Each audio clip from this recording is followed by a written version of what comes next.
সবার আগে বাংলাদেশ এটা একটা ফাউন্ডেশন। আমরা বাংলাদেশের গান, বাংলাদেশের কৃষ্টি, বাংলাদেশের সংস্কৃতি নিয়ে 11 এপ্রিল স্বাধীনতা দিবস উপলক্ষে কনসার্ট প্রোগ্রামের আয়োজন করেছি, স্বাধীনতা কনসার্ট।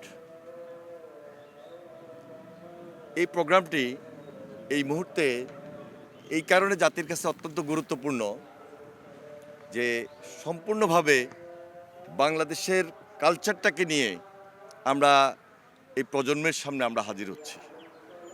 সঙ্গে সঙ্গে বাংলাদেশের মানুষ যারা বয়োবৃদ্ধ আছেন, বিশিষ্ট লোকজন আছেন, বিভিন্ন শ্রেণীভেদে সবাই এখানে অংশগ্রহণ করবেন। এই পরিবেশটা আমরা এমনভাবে ধরে রাখতে চাই যেন একটা সুন্দর বাংলাদেশ আমরা নিয়ে আসতে পারি। আমাদের স্বপ্ন, আমাদের লক্ষ্য সুন্দর বাংলাদেশ গড়ে তোলা, আগামীর বাংলাদেশটা যেন সুন্দর হয়।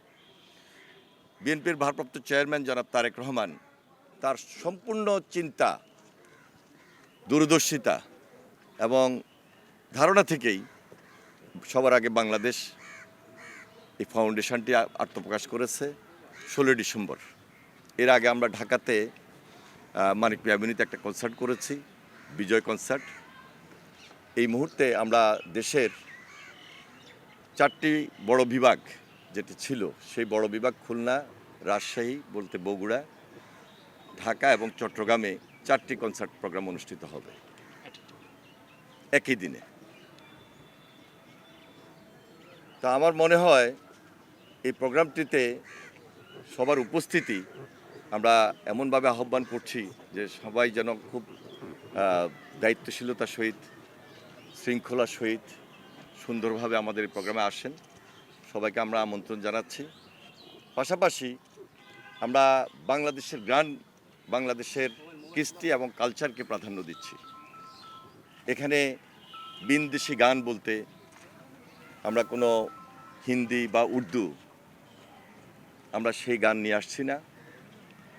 আমাদের এই প্রজন্ম দেখুক, এই প্রজন্মকে আমরা এমনভাবে এঙ্গেজ করতে চাই আমাদের দেশপ্রেমটা আরও বেশি জাগরিত হয়। কনসার্টটি সম্পূর্ণ অরাজনৈতিক, এটার সঙ্গে রাজনৈতিক সম্পর্কের কোনো সম্পর্ক নাই।